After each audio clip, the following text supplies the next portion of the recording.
Ngayong hapon. Ala, ang hamon bibili ko. May ano.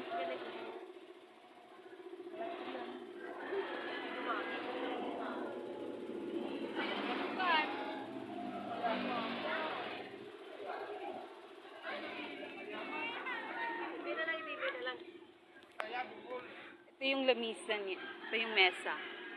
Oh, di ba ang ganda? Yan. Ito pa oh. Yan na po yung finished product.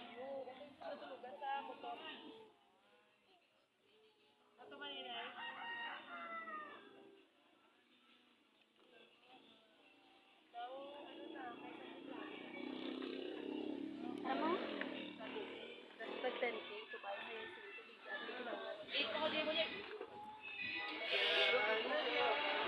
Pa yung kasama ng mesa, tsaka yung isang malaking upuan yan. Oh.